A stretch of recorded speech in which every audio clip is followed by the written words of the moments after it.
जय जगन्नाथ जय श्रीराम बंधुगण आपण मानक मोर यही चैनल को स्वागत।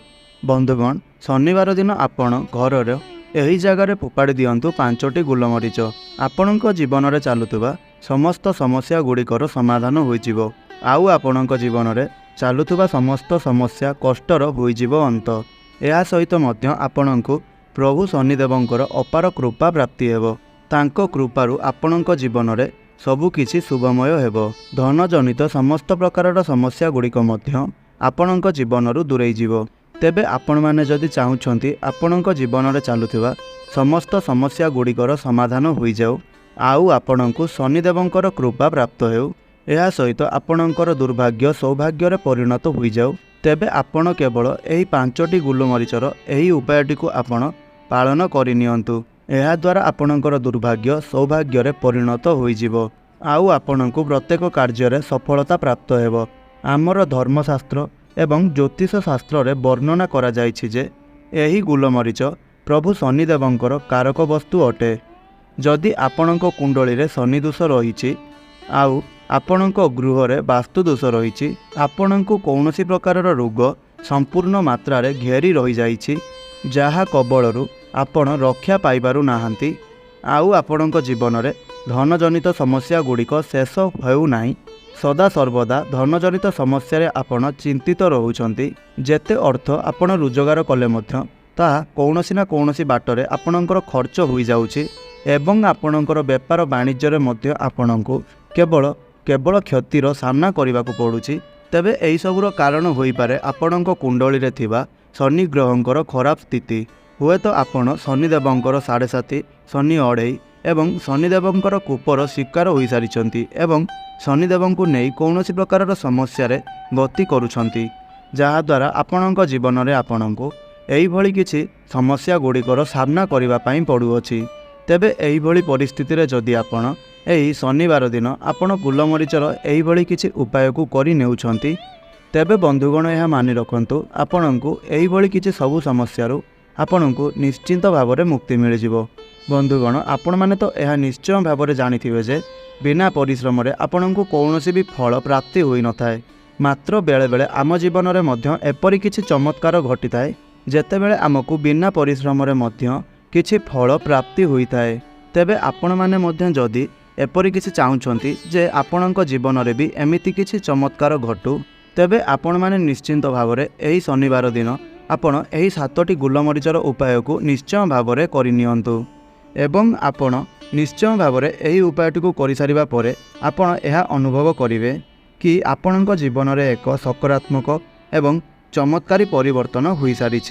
बंधुगण एही उपाय को करिबा द्वारा ना केवल आपणको जीवनरू एही सबु समस्या गुड़िक दूराई जीव, बरं यह व्यतीत आपणको शनिदेवंकर अपार कृपा मध्य प्राप्ति हेब। बंधुगण आपण माने यह मन रखिबा उचित जे एही गोलमरीचर उपायटी आपण केवल शनिवार दिन करिपारिबे। अलगा दिन गुड़िकर आपण एही उपायटी को करिबा द्वारा यार कौनसी प्रकार फल आपणको प्राप्त हेब नाही। आपण केवल याकू शनिवार दिन ही करिबा द्वारा आपणको एही उपायर शुभ फल प्राप्त हेब।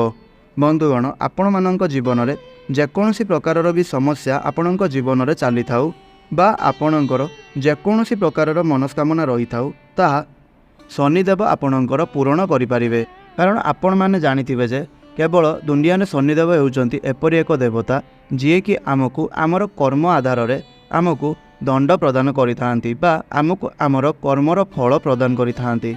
यह सहित मध्य आपण माने यह जानि रखंतु जे शनिदेव हेउचंती एक उग्र ग्रह। से कौनसी भी व्यक्ति को क्षमा करि नथांती, समस्त व्यक्ति को से तांकर कर्म अनुसार फल प्रदान करिथांती आउ सेमानंकर पाप कर्मर फल मध्य सेमानकु भोगिबाकु पड़िथाए।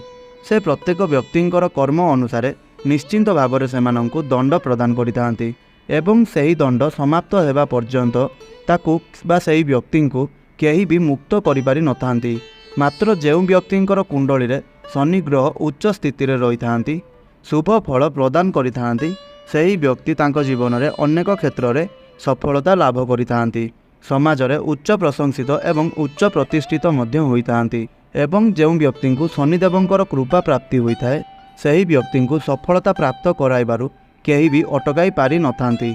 मात्र जदि कौनसी कोटिपति लोकंक उपरे भी प्रभु शनिदेवंकर कुदृष्टि पड़ जाए तेबे सही व्यक्ति को मध्य कांगाल हेबारु केही भी बंचाई पारि नथांती। तेबे बंधु माने आपण माने जदि जानतरे किंबा अजाणतरे निज जीवन में एपरी किछि भूल आपण माने करि दैछंती जार फलस्वरूप आपणको शनि दशार स्वीकार हेबाकु पड़ुछि तेबे आपण एही गुलमरीचर उपाय को निश्चय भाव में करनियंतु। एपरी करिबा द्वारा आपणको शनिदेवंकर कृपा प्राप्ति हेबो जहा फल आपणक जीवन एही सबु समस्या गुड़िक दूर होइजिवो। तेबे बंधु माने आपण माने सही उपाय गुड़िक संपर्क में जानिबा पूर्वरु संपूर्ण भक्ति श्रद्धा एवं विश्वासर सहित कमेंट बॉक्स रे जय शनिदेव निश्चय लिखंतु एवं वीडियोटी को आपण लाइक करी हमर एही चैनल को आपण सब्सक्राइब करनियंतु।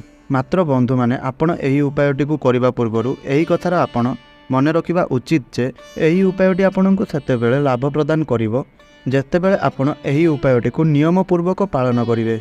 जदि सठिक नियम एवं सठिक विधि विधानर सहित आपण एही उपायटी को पालन न करंदी तेबे बंधुगण आपणको एहार कौनसी प्रकारर भी लाभ प्राप्त हेब नाही।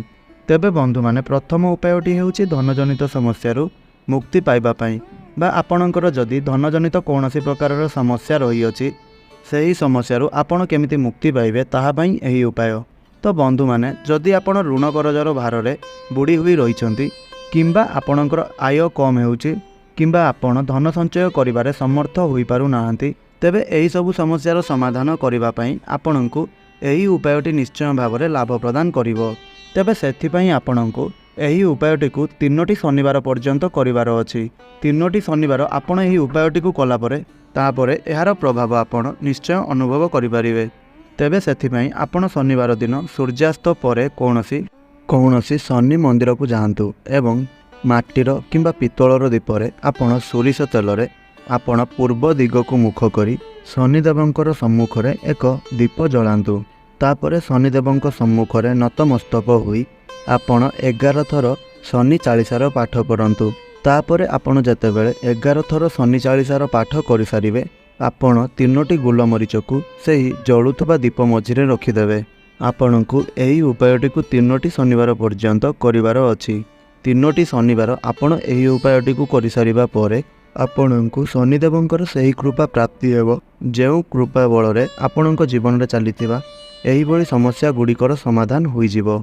तेबे द्वितीय उपायटी हेउछि आपणको गृहर उन्नति पई। जदि आपणको घरर उन्नति होई पारु नाही एही उपायटी आपण करिबा परे आपणको गृहर उन्नति रे आरंभ होइजिवो।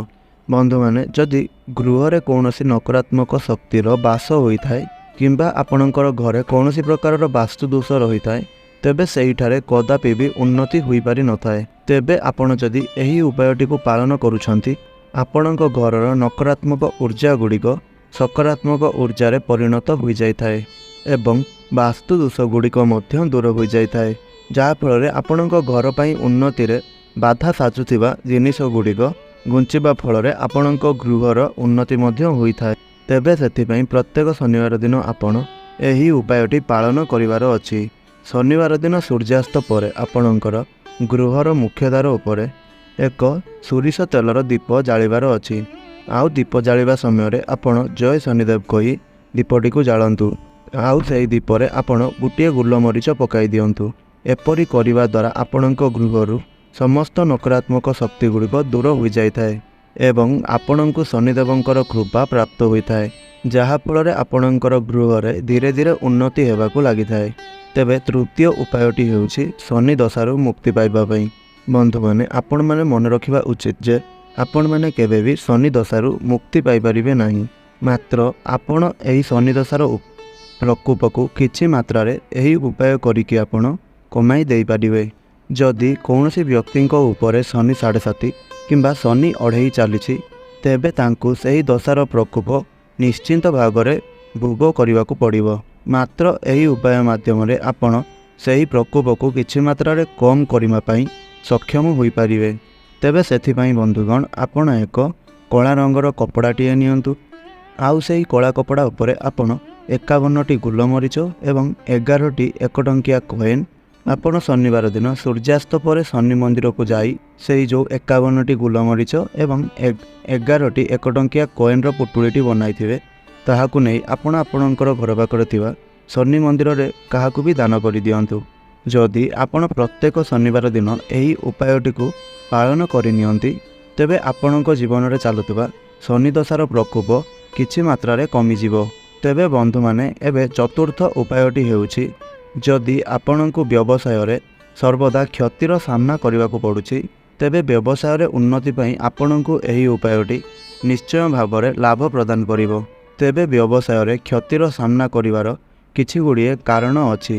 ହୋଇପାରେ ଆପଣଙ୍କର ବ୍ୟବସାୟରେ କାହାର ନଜର ଲାଗିଯାଇଛି କିମ୍ବା ଆପଣଙ୍କର ବ୍ୟବସାୟରେ କିଛି ଏପରି ଦୋଷ ରହିଛି ଯାହା ପ୍ରଭାବରେ ଆପଣଙ୍କୁ ସର୍ବଦା କ୍ଷତିର ସାମ୍ନା କରିବାକୁ ପଡ଼ୁଛି।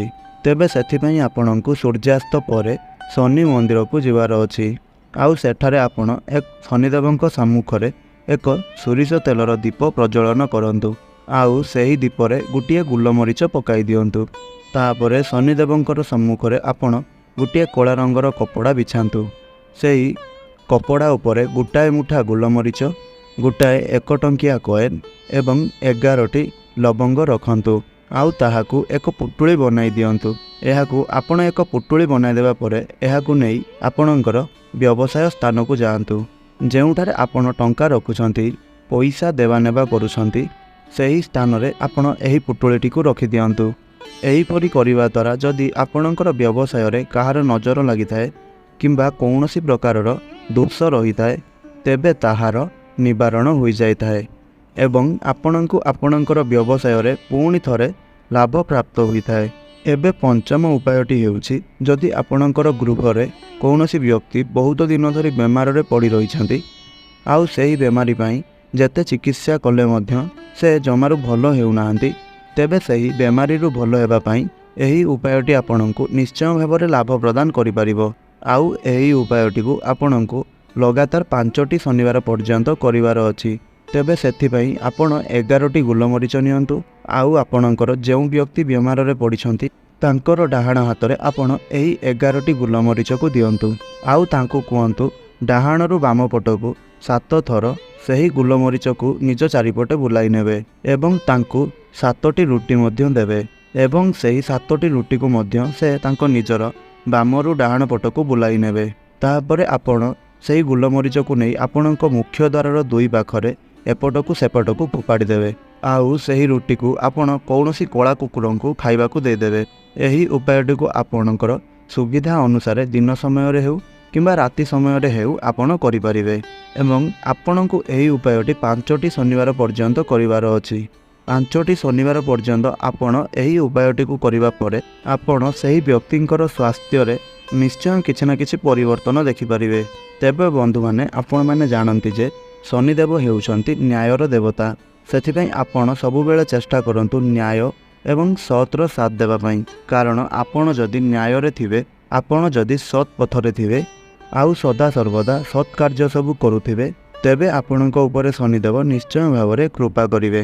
ମାତ୍ର ଏହି ଉପାୟ ଗୁଡ଼ିକ ପାଳନ କରି ଯଦି ଆପଣ ଅନ୍ୟାୟ କାର୍ଯ୍ୟ ସବୁ କରୁଛନ୍ତି ଆଉ ଅସତ୍ ପଥରେ ପରିଚାଳିତ ହେଉଛନ୍ତି, ତେବେ ଆପଣଙ୍କୁ ଏହାର କୌଣସି ପ୍ରକାରର ବି ପ୍ରଭାବ ପ୍ରାପ୍ତ ହେବ ନାହିଁ। କାରଣ ଶନିଦେବ ସେହି ବ୍ୟକ୍ତିଙ୍କୁ କୃପା କରିଥାନ୍ତି ଯେଉଁମାନେ ସଦାସର୍ବଦା ନ୍ୟାୟରେ ଥାଆନ୍ତି ଆଉ ସର୍ବଦା ସତ୍ ପଥରେ ରହିଥାନ୍ତି। ତେବେ ବନ୍ଧୁଗଣ, ଏହା ଥିଲା କିଛି ଉପାୟ ଯେଉଁଗୁଡ଼ିକୁ ଆପଣ ପାଳନ କରିବା ଦ୍ୱାରା ଆପଣ ନିଜ ଜୀବନରେ ଅନେକ ଗୁଡ଼ିଏ ସମସ୍ୟାର ସମାଧାନ କରିପାରିବେ।